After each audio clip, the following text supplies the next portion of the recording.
Bismillahirrahmanirrahim. Assalamualaikum warahmatullahi wabarakatuh. Alhamdulillah wassalatu wassalamu ala Rasulillah wa ala alihi wa sahbihi wa mawalah wa la hawla wa la quwata illa billahi wa ba'du. Alhamdulillah, segala puja dan puji hanya milik Allah subhanahu wa ta'ala. Salawat dan juga salam kita hadiahkan kepada Rasul kita Nabi besar Muhammad sallallahu alaihi wa ala alihi wasallam. Kita lanjutkan kajian kita, masih membahas kitab Minhajul Muslim, dan kita masuk pada akhlak-akhlak yang mulia yang dianjurkan dalam agama. Kemarin kita sudah membahas tentang akhlak kesabaran,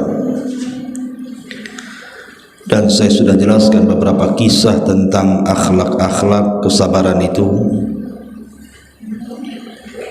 Dan sedikit sebelum kita masuk pada akhlak tawakal,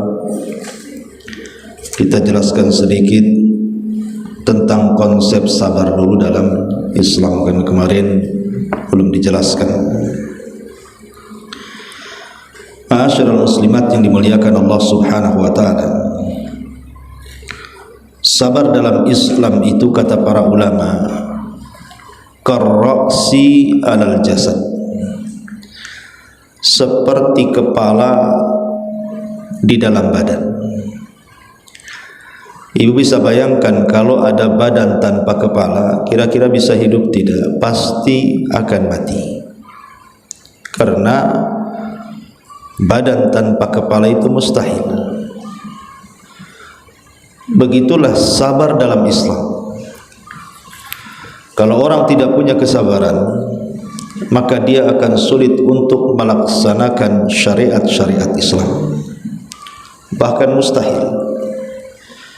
Tidak mungkin orang itu bisa melaksanakan Islam tanpa ada kesabaran. Karena sabar itu ibarat kepala dari badan kita. Karena asas dari seluruh amalan-amalan kita itu, baik salat kita, puasa kita, baca Quran kita, zikir kita, haji kita, umrah kita, sebutkan dari amalan kita, itu tidak mungkin kita laksanakan kalau kita tidak sabar. Karena sabar itu asas pondasi dari semua amal yang kita kerjakan. Dan para ulama ketika membagi tentang sabar itu, sabar itu ada 3 jenis. Pertama, sabar di atas ketaatan kepada Allah subhanahu wa ta'ala. Yang kedua, sabar ketika menjauhi kemaksiatan kepada Allah azza wa jalla. Dan yang ketiga, sabar saat menghadapi qada dan qadar Allah subhanahu wa ta'ala. Inilah tingkatan-tingkatan sabar. Dan tingkatan yang paling tinggi adalah sabar di atas ketaatan. Dan sabar di atas ketaatan itu tidak bisa dilakukan kecuali karena orang-orang itu mengikhlaskan ibadah kepada Allah. Kalau orang tidak ikhlas, tidak mungkin sabar. Hanya orang-orang ikhlaslah yang bisa sabar saat melaksanakan ketaatan kepada Allah azza wa jalla. Karena kalau kita mendorong kesabaran dengan keikhlasan itu, maka ibadah yang berat bagi dia itu akan terasa ringan. Bahkan lebih daripada itu akan terasa lezat. karena dilakukan karena Allah Subhanahu wa taala dan penuh dengan kesabaran. Karena kalau orang tidak sabar dalam melaksanakan ibadah, seperti ibadahnya orang munafik yang Allah Subhanahu wa taala katakan mereka tidak tegak untuk melaksanakan salat illa wahum kusala, kecuali mereka malas. La yadhkurunallaha illa qalila, tidak mengingat Allah kecuali sedikit. Itulah orang munafik. Kenapa mereka malas untuk salat, malas untuk ibadah, tidak banyak berzikir kepada Allah Azza wa Jalla, suka mengakhir-akhirkan salat? Karena mereka tidak ada kesabaran. Orang munafik itu tidak punya sabar. Kenapa tidak punya sabar? Karena tidak ada keikhlasan. Ibadahnya bukan karena Allah, ibadahnya karena selain Allah. Yura'unan nas, mereka hanya ingin dipandang manusia saja. Makanya kalau orang bisa bersabar ketika beribadah kepada Allah Azza wa Jalla, maka dia akan semangat, bahkan akan mendapatkan kelezatan. Karena tidak mungkin orang bersabar dalam ibadah kecuali karena dorongan ikhlas. Yang kedua, sabar ketika meninggalkan kemaksiatan kepada Allah. Kenapa Allah Subhanahu wa taala letakkan sabar saat meninggalkan maksiat itu masuk dalam tartib yang kedua? Karena orang yang meninggalkan maksiat itu belum tentu karena Allah, tapi kalau sabar dalam melaksanakan ketaatan sudah tentu karena Allah. Tapi kalau meninggalkan maksiat itu belum tentu karena Allah. Bisa saja dorongannya karena sesuatu hal yang lain. Seperti orang yang biasa mabuk tidak mabuk karena habis uangnya. Seperti orang yang suka berzina tidak berzina karena terkena penyakit AIDS kemudian dia berhenti. Seperti orang-orang yang berbuat jahat, dia tidak melakukannya karena sakit. Bahkan orang-orang kafir, ada yang tidak minum khamr. Ketika ditanya, kenapa anda tidak minum khamr? Mereka jawab apa? Demi kesehatan. Jadi meninggalkan maksiat itu belum tentu karena Allah. Orang kafir pun bisa kan begitu.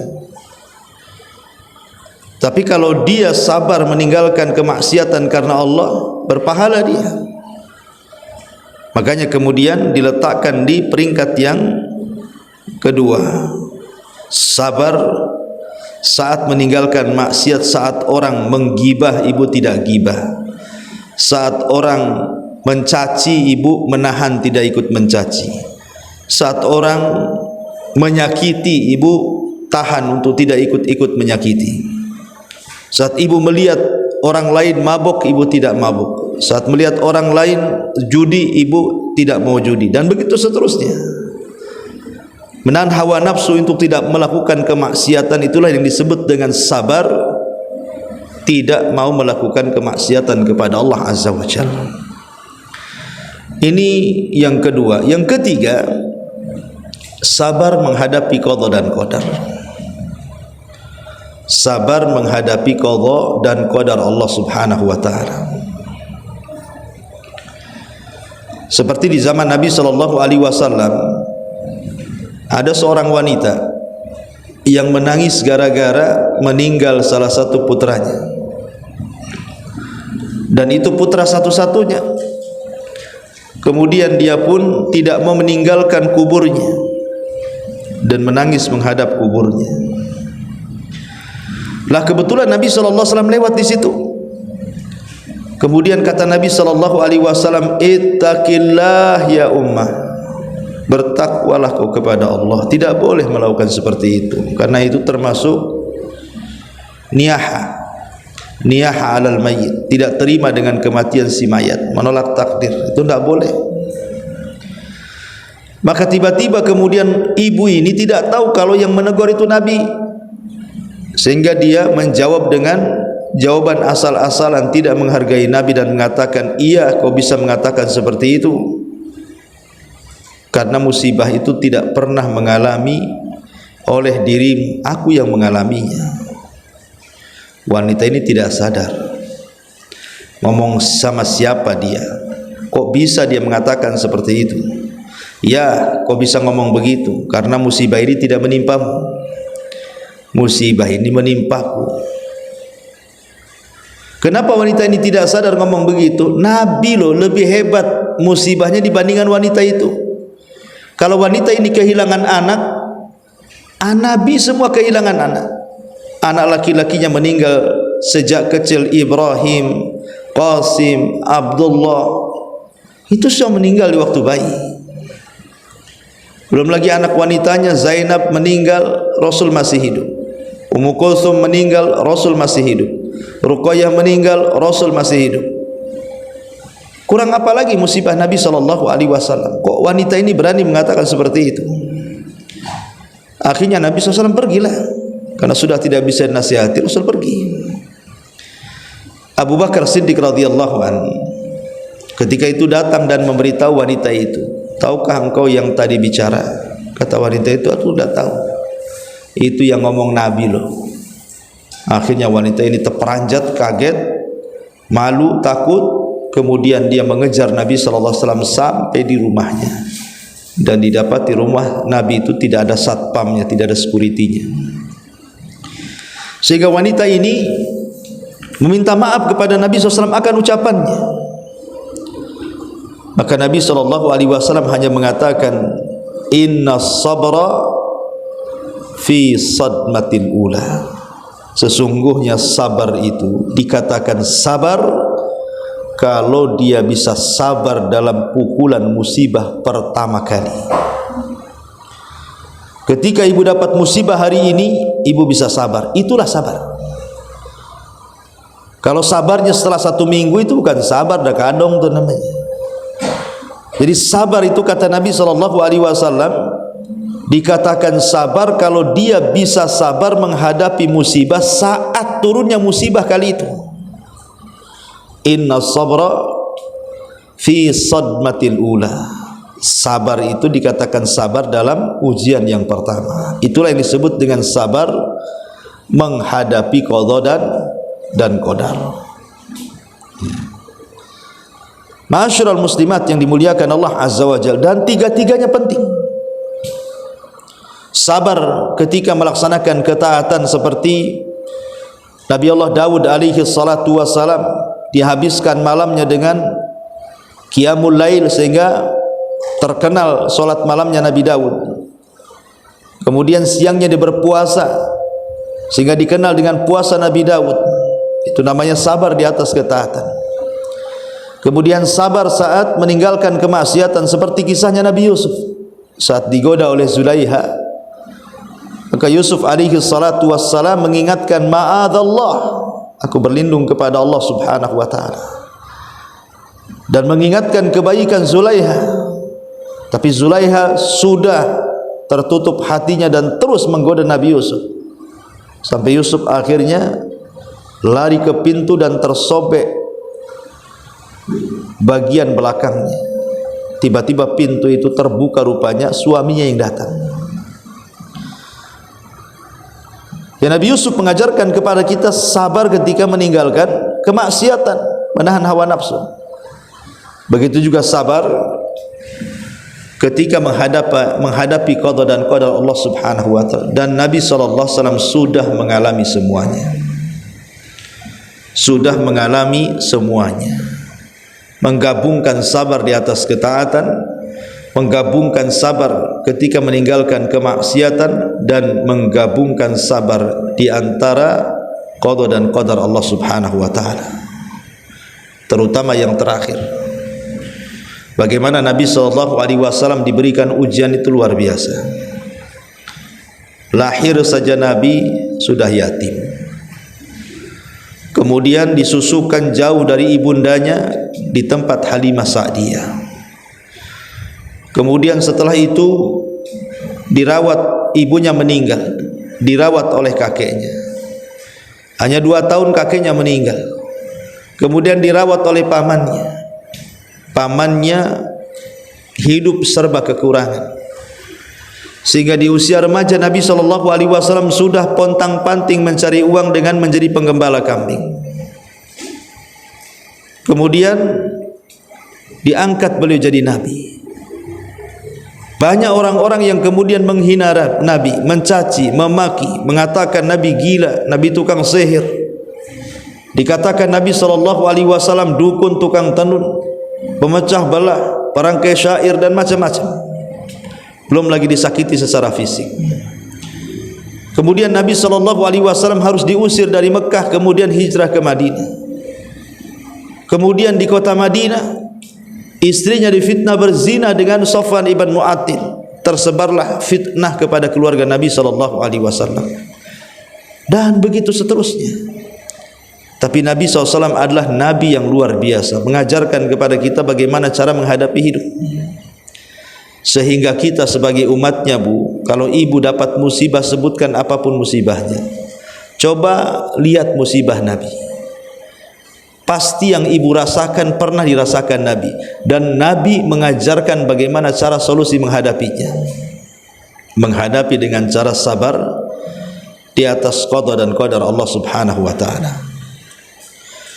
Dan sabar juga, selain daripada ada 3 jenis ini, ada 3 jenis yang lainnya yang disebut dengan sabar lillahi, sabar billahi, dan sabar ma'allahi. Ada sabar billah, ada sabar lillah, ada sabar ma'allah. Dan ini berlaku di 3 sabar tadi.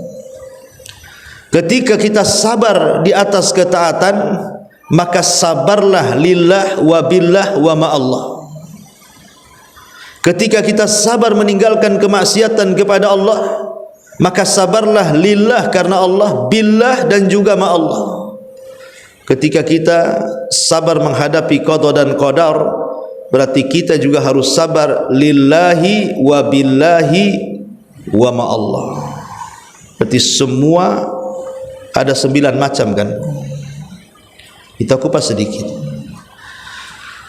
Sabar lillah saat melaksanakan ketaatan kepada Allah, artinya sabar yang ibu lakukan itu lillah karena Allah, bukan karena tekanan suami. Kata suami, kau sholat, kalau tidak saya ceraikan kamu. Bukan itu. Betul-betul melaksanakan ketaatannya lillah karena Allah.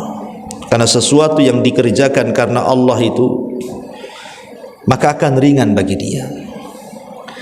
Kemudian yang kedua, saat bersabar menghadapi ketaatan kepada Allah itu harus billahi. Apa billah?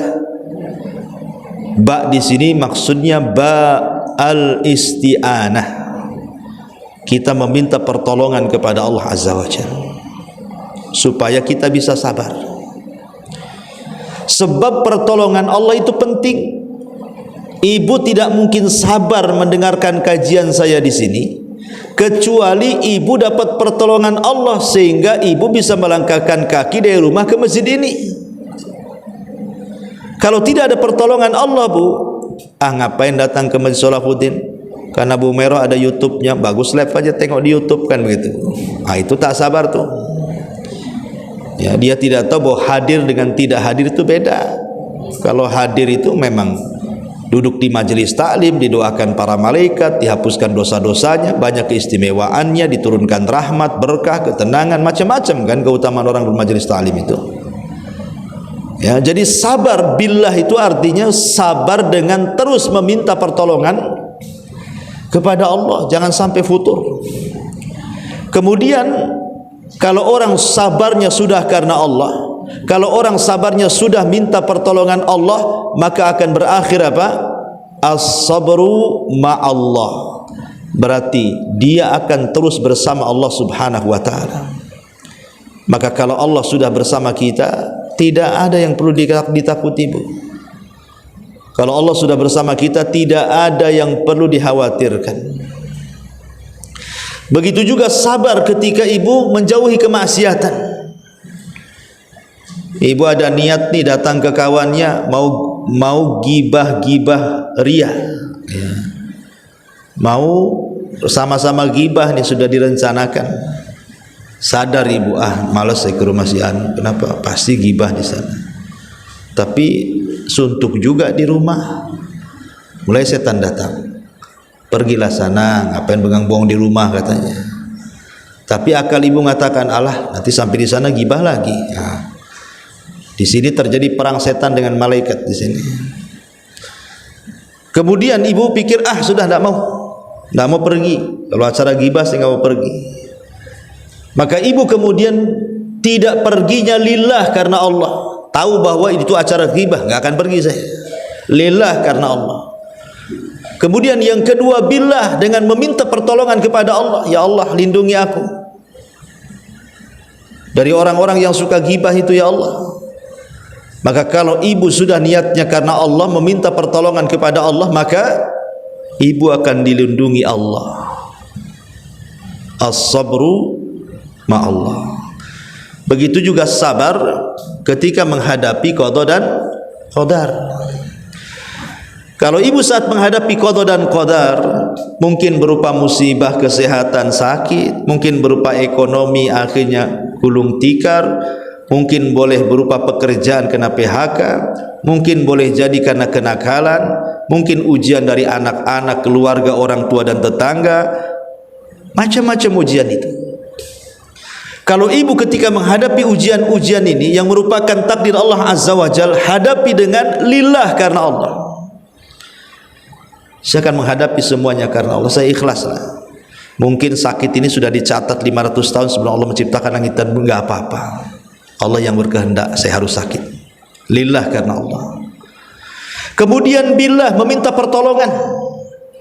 Ya Allah, kalau memang sakit ini bisa disembuhkan dan kesembuhan baik bagiku, tolonglah sembuhkan. Tapi kalau seandainya sakit ini memang harus lebih baik, ya sudahlah, aku hanya pasrahkan kepadamu. Meminta pertolongan kepada Allah Azza wa Jalla. Jangan sampai sakitnya kemudian menjadikan dia kufur. Jangan sampai sakitnya menjadikan dia futur. Jangan sampai sakitnya menjadikan dia kemudian putus asa. Minta pertolongan kepada Allah. Dan kalau sudah berhasil karena ikhlas karena Allah, meminta pertolongan kepada Allah, maka ibu saat ditimpa musibah akan ditemani Allah Subhanahu wa taala. As-sabru ma'allah. Dan kalau Allah bersama kita, semua akan menyelesaikannya. Sekecil apapun masalah kita, sebesar apapun masalah kita, kalau Allah bersama kita, bu, tenang, pasti ada jalan keluarnya. Lah itu disebut dengan konsep kesabaran. Ya, konsep kesabaran. Walaupun para ulama kalau bicara tentang kesabaran itu lebih ke sabar menghadapi qada dan qadar. Karena ketika orang menghadapi qada dan qadar itu manusia kan terbelah-belah tuh. Ada orang yang bisa menghadapinya, ada orang yang tidak bisa menghadapinya. Ada orang yang bisa ikhlas, bisa redha, bisa bersyukur. Tapi ada juga yang tidak ikhlas, tidak redha, tidak syukur, yang ada tasakhut. Disalahkan penyakit, disalahkan pekerjaan, disalahkan orang, bahkan Allah disalahkan dia. Itu orang kalau tidak ikhlas tuh. Tapi intinya bahwa seorang muslim itu sebagaimana di sini, ajaban li amril mu'min. Inna amrahu kullahu khairun. Wa laysa dzalika li ahadin illa lil mu'min. In asabathu sarra syakara fakana khairan lahu. Wa in asabathu dharra sabara fakana khairan lahu. Sungguh menakjubkan perkaranya seorang yang beriman, semua perkaranya dianggap baik sama dia, dan itu tidak mungkin terjadi kecuali kepada seorang mukmin. Kalau ditimpa kebaikan dia bersyukur dan itu baik bagi dia. Kalau ditimpa kemadaratan dia bersabar, itu pun dianggap baik bagi dia. Karena yakin seorang mukmin itu ma yazalul bala bil mu'min min nafsihi wa waladihi wa malihi hatta yalqallah wa ma alaihi khati'ah. Seorang mukmin itu pasti yakin tidak henti-hentinya ujian menimpa seorang mukmin pada dirinya, pada anaknya, pada hartanya, sampai dia berjumpa dengan Allah dalam keadaan semua dosanya diampuni. Itulah keyakinan kita seorang mukmin, sabar dan sabar ketika menghadapi ujian dari Allah Subhanahu wa taala. Inilah sebagai tambahan kajian kemarin. Kita masuk pada pasal ke-3. Akhlak bertawakal kepada Allah Subhanahu wa taala. Allah Subhanahu wa taala berfirman di sini, wa 'alallahi fatawakkalu in kuntum mu'minin. Dan hanya kepada Allah lah hendaknya kalian bertawakal jika kalian benar-benar orang yang beriman. Dan Allah juga mengatakan tadi surah Al-Maidah ayat 2, di surah At-Taghabun ayat 13-nya kurang lebih, wa 'alallahi falyatawakkalul mu'minun. Dan hendaklah orang-orang yang mukmin bertawakal kepada Allah Subhanahu wa taala. Sebagaimana biasa, sebelum saya jelaskan apa itu tawakal, kita akan menjelaskan beberapa kisah tentang tawakal dulu, supaya makin paham apa itu tawakal. Ma'asyiral muslimat yang dimuliakan Allah Subhanahu wa taala, tawakal itu artinya menyerahkan semua urusan kita kepada Allah Subhanahu wa taala dengan berusaha mendatangkan sebab-sebabnya. Itulah tawakal. I'timadul qalbi 'ala Allah ma'al asbab. Menyandarkan hati kepada Allah dengan tidak melupakan sebab. Manusia dengan tawakal ini terbagi menjadi dua. Manusia dengan tawakal ini terbagi menjadi dua kelompok. Kelompok yang pertama adalah kelompok yang betul-betul hatinya menyandarkan diri kepada Allah. Segala urusan dia serahkan kepada Allah. Semua masalah diserahkan kepada Allah. Semua problem pokoknya diserahkan semua kepada Allah. Tapi ada kelompok-kelompok yang lain, kalau ada masalah, kalau ada problem, kalau ada urusan, hatinya tidak menyerahkan kepada Allah Subhanahu wa taala. Tentu hasilnya akan beda. Hati yang menyerahkan semua urusan kepada Allah dengan hati yang tidak menyerahkan urusan kepada Allah, bahkan disandarkan pula kepada selain Allah. Ma'asyiral muslimat yang dimuliakan Allah Azza wa Jalla, di zaman Nabi sallallahu alaihi wasallam, ketika Nabi sallallahu alaihi wasallam baru saja mengalami kekalahan di perang Uhud. Nabi kalah di perang Uhud, Bu.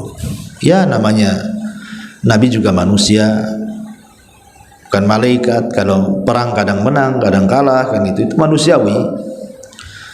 Tapi di perang Uhud ini sempat kacau, Bu, karena Nabi SAW itu sampai diisukan meninggal.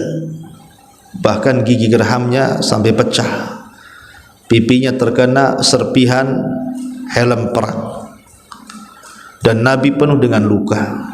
Bukan hanya Nabi, hampir semua sahabat penuh dengan luka. Lah ketika kemudian kaum muslimin mengalami kekalahan di perang Uhud, baru saja mereka kemudian sampai di kota Madinah, belum pun mereka beristirahat, luka-luka mereka masih menganga, belum pun diobati. Tiba-tiba ada kabar kepada Rasul bahwa Abi Sufyan yang ketika itu masih kafir, belum masuk Islam, akan membawa pasukan lebih besar dibandingkan pasukan Uhud. Pasukan di Uhud saja sudah merepotkan Nabi, bahkan Nabi dan sahabat kalah. Ini ada isu ada pasukan yang lebih besar daripada pasukan di Uhud, yang dipimpin oleh Abu Sufyan yang ketika itu masih musyrik, untuk menyerang Madinah. Coba bayangkan, Kalau kita yang di posisi mereka, menggigillah kita. Sudah kalah, mau diserang lagi dengan pasukan yang lebih besar kan itu. Tetapi Nabi SAW mengajarkan tawakal kepada para sahabat. Dan itu disebutkan di dalam Al-Quran, alladzina qala lahumun nasu innan nasa qad jama'u lakum fahsyauhum fazaduhum imanan wa qalu hasbunallah wa ni'mal wakil. Yaitu orang-orang yang mentaati Allah dan Rasulnya, yang kepada mereka ada orang-orang yang mengatakan sesungguhnya manusia telah mengumpulkan pasukan besar untuk menyerangmu, karena itu takutlah kalian kepada mereka. Maka perkataan itu menambah keimanan mereka, dan mereka pun menjawab, cukuplah Allah sebagai penolong dan Allah sebaik-baik pelindung. Nabi mengajarkan tawakal. Katakan wahai para sahabat, kalau memang ada pasukan yang lebih besar yang datang daripada pasukan Uhud, walaupun kita kalah di Uhud, hasbunallah wa ni'mal wakil. Cukup Allah sebagai penolong, cukup Allah sebagai pelindung. Maka para sahabat bertambah keimanan mereka dan siap tempur walaupun baru kalah. Subhanallah.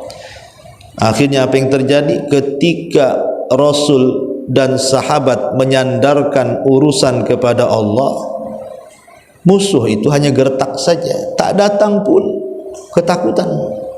Ya. Itulah kemudian kalau urusan diserahkan kepada Allah. Tapi kalau urusan diserahkan kepada selain Allah, seperti kisah siapa? Kisahnya putra Nuh. Saat Nuh alaihi salam diperintahkan Allah, Nuh naik ke perahu, ke atas perahu, bawa tuh orang-orang yang beriman, binatang-binatang berpasang-pasangan. Sebentar lagi tufan akan datang. Akhirnya Nuh pun membawa keluarganya yang beriman, binatang-binatang sepasang-pasang. Kemudian datang banjir. Mulailah perahu itu diangkat banjir. Dari kejauhan Nuh melihat putranya Kan'an yang kufur, yang ikut agama ibunya. Maka Nuh tiba-tiba selaku bapa masih ada insting sayang sama anaknya. Perahu itu akhirnya mendekati Kan'an dan mengatakan, wahai Kan'an, irkab ma'ana, naik nak ke perahu biar kau selamat. Tapi Kan'an malah mengatakan, qala sa'awi ila jabalin ya'simuni minal ma'.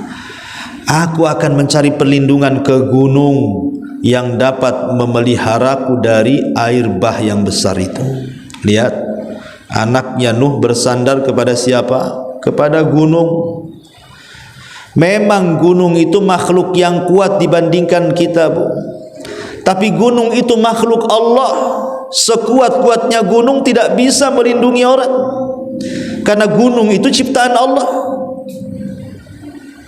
Ya, memang gunung itu makhluk kuat di bumi ini. Tidak ada makhluk yang lebih kuat dibandingkan gunung di bumi ini. Tapi sekuat-kuat gunung, tetaplah gunung itu makhluk.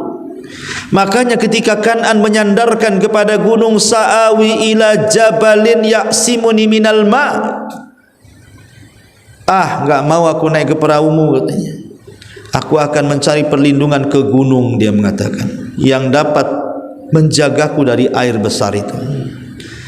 Maka Nuh menasihati, anakku la asimal yaum min amrillah. Tidak ada nak yang selamat dari azab Allah hari ini. Tidak ada illa man rahim, kecuali orang yang Allah sayangi saja. Tapi Kan'an tetap menyandarkan hatinya ke gunung. Apa yang terjadi? Wahala bainahumal mauju fakana minal mughraqin. Maka jadilah datang gelombang besar menjadi penghalang antara keduanya, maka anak itu termasuk orang-orang yang ditenggelamkan Allah. Lihat, ketika Nabi dan para sahabatnya tawakal kepada Allah, menyandarkan hati kepada Allah, ditolong dari musuh-musuhnya. Tapi ketika putra Nuh tidak menyandarkan hatinya kepada Allah, disandarkan pula ke gunung. Apa yang terjadi? Binasa dia. Maka jangan pernah menyandarkan sesuatu kepada selain Allah. bersandar ke dukun, bersandar ke jimat, bersandar ke tempat-tempat keramat, kan itu. Bersandar ke penguasa, bersandar ke pejabat, bersandar ke polisi, bersandar ke makhluk itu. Kalau disandari, iya kalau kuat sandarannya. Kalau yang disandari tidak kuat, roboh kita dibuatnya. Bersandar kepada presiden, selesai jadi presiden, hilang sandarannya. Bersandar ke polisi, habis purnawirawan, hilanglah kekuatannya. Bersandar kepada orang kaya, ketika dia bangkrut, hilang pula tenaganya. Dan begitu seterusnya. Tidak ada yang pernah kokoh, tidak ada yang pernah kekal kalau sandaran itu diberikan kepada selain Allah Azza wa Jalla. Ma'asyiral muslimat yang dimuliakan Allah Azza wa Jalla, di zaman Imam Dhahabi, di zaman Imam Dhahabi, Imam Dhahabi menceritakan dalam kitabnya Syiar A'lamin Nubala. Jadi satu hari dia menceritakan, lupa yang diceritakannya siapa, orang soleh lah pokoknya, ini ulama soleh. Karena Imam Dhahabi itu menceritakan ulama-ulama dalam kitabnya itu. Jadi ada seorang alim besar, dia sedang berjalan-jalan, tiba-tiba ada masjid. Maka dia masuk ke dalam masjid, kemudian dia melaksanakan sholat. Di dalam masjid itu dia melihat ada anak usianya 10 tahun, Bu. 10 tahun, tapi sholatnya luar biasa. Anak 10 tahun kan belum balik kan, Bu. Ya, anak SD baru kelas 2, ya kan. Jadi atau kelas 3 lah. Jadi anak ini sholat dengan sangat khusyuknya, dengan sangat tartilnya, dengan sangat lamanya, seolah-olah nggak yakin dia anak kecil itu. Bisa anak kecil kalau sholat itu kan kayak ayam patuk, ya bukan? Ayam dikasih beras, tuk tuk tuk tuk, selesai. Kadang-kadang nggak pikir rakaat ya. Imam ikut salam padahal baru 1 rakaat tuh. Itu anak-anak kan, Bu ya. Tapi ini enggak, anak ini serius sholatnya. Betul-betul sholat dia. Bahkan khusyuknya melebihi orang tua. Jadi sang alim ini heran, kok ada anak kecil bisa sebagus itu sholatnya. Mulailah didekati. Nah, ibnu man anta, anak siapa kamu ini? Kata ulama ini, siapa yang mengajari sholatmu seperti itu? Katanya. Kata anak ini, aku anak yatim, gak punya orang tua, gak punya ayah, gak punya bapak. Lalu saudara-saudaramu di mana? Entah di mana. Aku pun tidak punya saudara. Berarti kau hidup sendiri? Iya, aku hidup sendiri. Macam mana kau hidup? Ya, aku cari makan, habis cukup makan, datang ke masjid sholat. Kalau lapar aku cari makan lagi. Habis cari makan kenyang, balik lagi ke masjid sholat, katanya. Subhanallah. Akhirnya kemudian sang ulama ini mengatakan, nah, maukah engkau menjadi anakku? Aku akan angkat kau jadi anakku. Mau enggak? Kata anak itu, mau. Aku siap jadi anak angkatmu, tapi kalau engkau bisa memenuhi 5 syarat, katanya. Masih syarat pula lah anak nih, ya. Kalau engkau kasih 5 syarat, aku mau jadi anak angkatku. Kata sang alim ini, apa nak syaratnya? Maka anak ini mengatakan, wahai Tuhan, apakah jika aku lapar kau akan kasih makan? Kata bapak ini, ya jelas, tak mungkin aku biarkan kau kelaparan. Kemudian anak ini mengatakan, apakah kalau aku haus kau akan memberikan minum? Maka kata sang ulama ini, tentu nah, pasti aku akan beri minum. Yang ketiga, apakah kalau aku telanjang kau akan kasih pakaian? Kata ulama ini, barang tentu jelas, tidak mungkinlah anak angkatku telanjang. Pasti aku akan berikan pakaian yang banyak, yang bagus, yang indah. Kemudian yang keempat, apakah jika aku sakit, engkau akan mengobati penyakitku, menyembuhkan penyakitku? Oh, kalau itu tidak mungkin. Yang menyembuhkan Allah. Tapi aku akan upayakan supaya engkau sembuh dengan dibawa ke tabib, ke dokter, obat-obatan. Oke, yang terakhir, jika aku mati, apakah engkau bisa menghidupkan aku? Maka kata ulama ini, mustahil. Nah, kalau kau mati tidak ada yang bisa menghidupkan kamu kecuali Allah. Maka anak ini mengatakan, kalau gitu tak jadi aku jadi anak angkatmu, katanya. Kenapa? Satu syarat terakhir kau tak bisa melakukan, katanya. Kemudian dia membaca ayat, alladzi khalaqani fahuwa yahdin walladzi huwa yut'imuni wa yaskin wa idza maridtu fahuwa yashfin walladzi yumituni thumma yuhyin. Dialah Allah yang menciptakan aku dan yang memberikan petunjuk kepadaku, dan dialah yang memberikan makan dan memberikan minum kepadaku, dan apabila aku sakit dia yang mengobatiku, dan dialah yang kelak akan mematikan dan menghidupkan aku, katanya. Anak ini baca ayat ini pula, aku tidak perlu kamu, katanya, karena Allah yang akan memberi makan, memberi minum, mengobati dan menghidupkan setelah kematian. Pergi kau, katanya. Ya, lihat ulama ini geleng-geleng, Bu. Kok ada anak setawakal itu? Kalau ada anak sekarang, senanglah, apalagi bapak angkatnya kaya, kan gitu. Ya, tidak ada tawar-tawaran kasih syarat-syarat kapan mau dibelikan mobil tuh. Nah sekarang kan itu, kapan membelikan pakaian, ayo kita makan di restoran. Lihat bagaimana anak ini tawakalnya luar biasa. Kenapa anak ini tawakalnya luar biasa? Ya tadi, karena hatinya hanya menyandarkan kepada Allah Azza wa Jalla. Ma'asyiral muslimat yang dimuliakan Allah Subhanahu wa taala, saat Nabi sallallahu alaihi wasallam wafat, saat wafat Nabi sallallahu alaihi wasallam, manusia terpecah menjadi dua. Ada di antara mereka yang hampir-hampir putus asa dan mengatakan Muhammad itu sama dengan nabi-nabi yang lain, bisa mati, katanya. Yang lain mengatakan tidak, dia tidak mati, dia sedang pergi saja, nanti akan kembali. Pokoknya macam-macam, ya.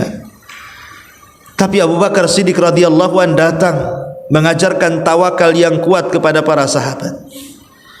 Kemudian mengatakan, man kana minkum ya'budu Muhammadan fa inna Muhammadan qad mat wa man kana ya'budullaha fa innallaha hayyun la yamut. Kata Abu Bakar, hei manusia, kalau Muhammad yang kalian sembah, Muhammad sudah mati, Muhammad sudah meninggal. Tapi kalau yang kalian sembah itu Allah, Allah zat yang hidup, Allah zat yang tidak akan pernah mati. Jangan lagi bersedih, Muhammad betul-betul mati, karena tujuan kita bukan menyembah dia, yang kalau dia mati selesai Islam kita. Tapi tujuan kita hidup menyembah Allah. Kalau Allah yang kita sembah, dialah zat yang hidup dan tidak akan pernah mati. Sandarkan hati kalian kepada Allah. Subhanallah, Abu Bakar mengajarkan tawakal di sini, ya. Makanya selepas itu sahabat pun akhirnya sadar, ya, apa dan bagaimana yang harus mereka lakukan setelah dapat pencerahan Abu Bakar Siddiq radhiyallahu anhu. Di zaman Nabi Hud alaihi salam, Nabi Hud ini umatnya disebut kaum Ad. Dan kaum Ad itu dijelaskan dalam Al-Quran, Bu, sangat sombong. Fa amma adun fastakbaru fil ardi. Adapun kaum Ad itu kaum yang sangat sombong, sombong-sombongnya di bumi. Bahkan mereka mengatakan man asyaddu minna quwwah, tidak ada manusia yang lebih kuat dari kami, katanya. Makanya Allah mengatakan lam yukhlaq mithlahu fil bilad, makhluk yang tidak pernah diciptakan sebelumnya. Itulah kaum Ad. Kuat-kuat, kekar-kekar, besar-besar, tinggi-tinggi, tidak pernah ngalahin orang. Kalau perang, Bu, tidak perlu bawa pasukan, cukup ngutus 2-3 orang saja untuk menghancurkan satu kabilah, itu gampang. Orangnya raksasa, ya. besar-besar gitu ya, tinggal dilempari batu aja kan gitu, kabilah itu hancur tuh. Tetapi kaum Ad ini tidak pernah menyandarkan hati mereka kepada Allah. Mereka hanya menyandarkan kepada kekuatan fisik mereka. Tapi lihat Nabi Hud alaihi salatu wassalam, perawakannya tidak sebesar mereka, walaupun Hud bagian daripada mereka. Tapi dia kecil, dia lemah. Tapi walaupun secara fisik dia lemah, dia seorang nabi yang hatinya tertambat kepada Allah, yang hatinya tawakal kepada Allah, yang hatinya disandarkan kepada Allah.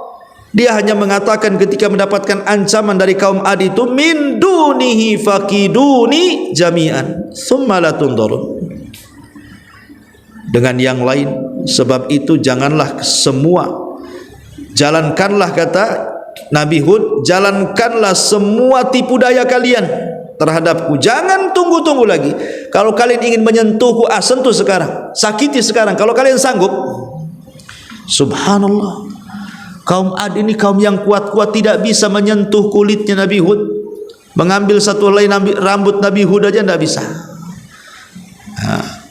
Kenapa? Karena Hud menyandarkan kepada Allah, kaum Ad menyandarkan kepada kekuatan. Lihat ujung daripada kisah kaum Ad ini, Allah binasakan mereka karena mereka tidak pernah menyandarkan kepada Allah subhanahu wa ta'ala. Tapi Hud menyandarkan kepada Allah, Allah selamatkan dari musibah besar itu. Nabi SAW juga saat hijrah, lihat hijrahnya Nabi itu akhtarul hijrah kan Bu, sebahaya-bahaya hijrah. Tapi Nabi mencontohkan bagaimana tawakal kuat dan mengambil sebab. Ya, dan bukan tempatnya kita bercerita tentang hijrah Nabi. Tapi yang saya katakan bagaimana Rasul diselamatkan Allah sampai berhasil lepas dari kepungan orang-orang musyrik karena tawakalnya kepada Allah dan karena mencari sebabnya sehingga tawakalnya berhasil. Bahkan Ibrahim ketika meninggalkan Hajar dan juga Ismail di sebuah tempat yang tidak ada tanaman, tidak ada ini, tidak ada itu, matilah sebenarnya Hajar dan Ismail itu sebenarnya kalau secara logika. Tapi Hajar wanita yang tawakal. Kalau ini perintah Allah, Ibrahim tinggalkan saja, enggak apa-apa. Allah tidak mungkin menyia-nyiakan kami di sini. Betul. Setelah Ibrahim pergi ke Palestina, rupanya datang suku Jurhum menyelamatkan dua manusia mulia ini. Kemudian suku Jurhum ikut tinggal di situ pula, akhirnya jadi kampung. Mereka hidup besar, sehat. Akhirnya Ismail pun tumbuh menjadi anak yang luar biasa. Kenapa bisa hidup? Kenapa bisa seperti itu? Tawakal kepada Allah subhanahu wa ta'ala. Tawakal yang kuat. Dan saya akhiri dengan perkataan Imam Hasan al-Basri. Imam Hasan al-Basri ketika ditanya tentang rahasia zuhud, Imam Hasan al-Basri itu kan dikenal Imamuz Zahidin, imamnya orang yang zuhud, itulah Hasan al-Basri. Ya Imam, rahasia zuhudmu itu apa? Katanya orang. Kata Hasan al-Basri, kalau engkau ingin zuhud, lakukan 4 perkara, katanya. Lakukan 4 perkara. Apa itu 4 perkara? Alimtu anna rizki la ya'khuduhu ghairi fatma'anna qalbi. Aku tahu rizkiku tidak mungkin diambil orang, maka tenanglah hatiku. Wa alimtu anna amali la yaqumu bi ghairi. Anna amali la yaqumu bihi ghairi. Dan aku tahu bahwa amalanku tidak mungkin diwakilkan orang. Fasyugiltu bihi wahdi, maka aku yang sibuk sendirian mengumpulkan pahala dalam amalan. Wa alimtu anna Allaha muttali'un alayya, dan aku tahu bahwa Allah senantiasa memperhatikan diriku. Fastahyaitu an yarani ala maksiatin, aku pun malu kalau Allah sampai melihat aku bermaksiat. Wa alimtu annal mauta yantadiruni, aku tahu kematian itu sedang menungguku.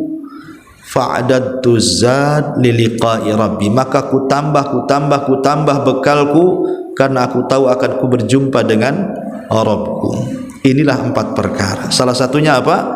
Alimtu anna rizki la ya'khudu ghairi, aku tahu rizkiku tidak mungkin diambil orang lain, maka tenanglah hatiku. Orang kalau tawakal kuat kepada Allah tidak mungkin khawatir dengan rizkinya. Orang yang tidak tawakal itulah takut kalau seandainya rizkinya diambil orang, sehingga akhirnya saingan sikat sikut kiri kanan, ya, dalam dunia tender itu, karena dia nggak yakin itu, dia harus nyogok sana nyogok sini supaya dapat menang tender, walaupun melakukan hal-hal yang diharamkan, walaupun harus mendolimi orang. Dia nggak yakin bahwa rizki itu sudah di tangan Allah. Kewajiban kita hanya tawakal dan berusaha dengan cara yang baik, ya. Karena kalau orang tidak tawakal begitu akan berbuat jahat, akan mencuri, akan merampok, akan berbuat jahat. Kalau orang tidak tawakal kan, karena tidak yakin dengan takdir, ya. Wallahu alam. Ya, nanti kita lanjutkan dalil-dalilnya minggu depan karena waktu juga. Taib, sebelum saya tutup, silakan kalau ada yang bertanya.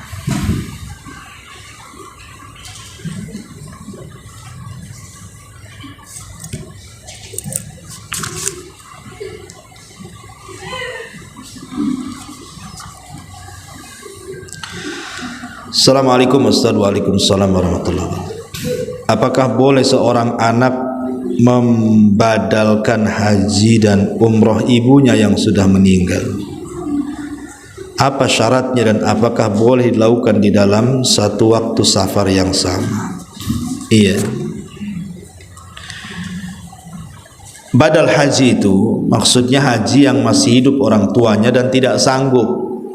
Jadi kalau orang tuanya mau haji, biaya sudah cukup tapi kesehatan tak bisa melakukannya, mungkin sakit, stroke, terbaring, akhirnya tidak bisa berangkat haji, akhirnya dibadalkan. Itu namanya badal haji.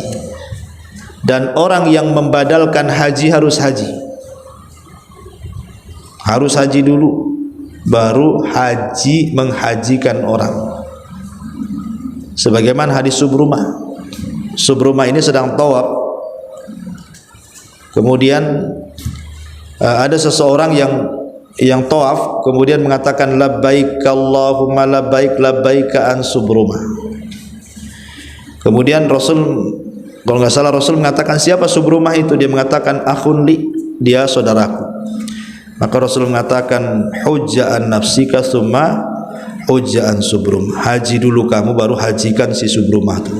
Jadi syaratnya membadalkan haji, harus haji orang yang menghajikan. Kalau dia belum haji tidak bisa membadalkan. Adapun kemudian yang sudah meninggal, lihat apakah dia ketika sebelum meninggalnya dia berwasiat atau bernazar, ya. Kalau dia berwasiat atau bernazar, maka anaknya yang melaksanakannya atau wali-walinya yang melaksanakannya. Wallahu a'lam. Kemudian kajian yang kita hadiri di masjid dengan yang kita hadiri di rumah itu via YouTube, mana yang lebih baik? Ya dihadiri di masjid lah. Masjid ini rumah Allah, ya kan? Kita ini berada di rumah Allah. Duduk di masjid saja sudah berpahala karena kita duduk di rumah Allah. Apalagi mendengarkan kajian lebih berpahala lagi. Karena keutamaan bermajelis taklim itu berlaku yang hadir di majelis, ya, bukan yang dengar di YouTube. Dengar di YouTube baik, menambah wawasan dibandingkan didengar musik. Bagus dengar YouTube kajian, dapat pahala, kan begitu. Karena sekarang ini orang kadang-kadang diberikan pilihan yang terbaik oleh Allah. Seperti sekarang dunia dakwah sudah dimudahkan dengan cara live di media, sehingga tak perlu datang pun bisa hadir, ya. Atau yang jauh-jauh, yang mungkin di luar Batam, bisa mendengarkan kajian ustaz dari Batam pun bisa mereka. Alhamdulillah. Kalau orang yang di luar Batam niatnya ingin datang ke Batam, ingin ini, karena kan nggak mungkin. Tapi niatnya sudah dicatat. Tapi bagaimanapun orang yang hadir di majelis taklim itu tentu akan lebih beradab ketika mencari ilmu dibandingkan ngaji di rumah di depan YouTube. Kalau ngaji di rumah, contohlah ibu lah ngaji di rumah, kan bisa baring-baring di sofa, kan Bu, bisa sambil makan kacang, bisa sambil makan kerupuk jange, ya kan Bu, bisa sambil jalan dengerin dulu, macam-macam. Ya, kadang-kadang sambil buang hajat keraskanlah YouTube-nya. Ya. Jadi banyak adabnya kurang. Tapi kalau di majelis taklim, Bu, kan ibu malu mau bawa kerupuk jange pun malu, ya kan? Nanti ibu makan dengar krauk. Ini yang ceramah siapa, kan begitu. Nah, jadi adabnya itu ada kalau hadir di majelis taklim itu, dan adab itulah yang memuliakan ilmu. Adab itu yang memuliakan ilmu. Ya, makanya pahalanya banyak orang yang hadir di majelis taklim itu. Bismillah Ustaz, apa hukum membuat tumpeng nasi kuning atau membuat lomba tumpeng? Surat untuk apa nih lomba-lomba nasi kuning itu? Makan? Bisa beli pagi-pagi sarapan, kan banyak nasi kuning, Bu. Wallahu alam. Kalau membuat tumpeng nasi kuning ini kalau tidak ada unsur judi ya tidak apa-apa. Ya. Yang penting lomba itu jangan ada unsur judi saja. Dan hal-hal yang dibuat adalah halal. Enggak masalah. Jangan ada unsur judi dan harus barang-barangnya halal. Mungkin untuk Agustusan kan, Bu? Ya. Surat apa, ayat berapa ya Ustadz baca dengan artinya Allah yang menciptakan dan yang menghidupkan dan memberi petunjuk? Surat Ibrahim, ya. Kemudian ada apa ini? Apa benar ada salafi hizbi? Apa ini? Salafi sururi atau salafi asli? Dalam Islam itu tidak ada pecah-pecah, semua sama. Yang penting mengacu kepada Al-Quran dan Sunnah sesuai dengan pemahaman salaful ummah, maka itu agama yang benar. Ya, mengotak-ngotak sebuah keyakinan itu tidak benar. Karena Allah mengatakan kullu hizbin bima ladaihim farihun. Setiap kelompok itu nanti akan berbangga dengan masing-masing. Islam itu tidak kenal perpecahan. Yang memecah dari Islam itu mereka adalah ahlul ahwa, orang-orang yang mengikuti hawa nafsu, orang-orang yang mengikuti bid'ah. Adapun yang kembali kepada sunnah Rasul, kepada ajaran yang benar, tidak mungkin dia berpisah, pasti dia akan bersatu di atas kebenaran. Wallahu a'lam.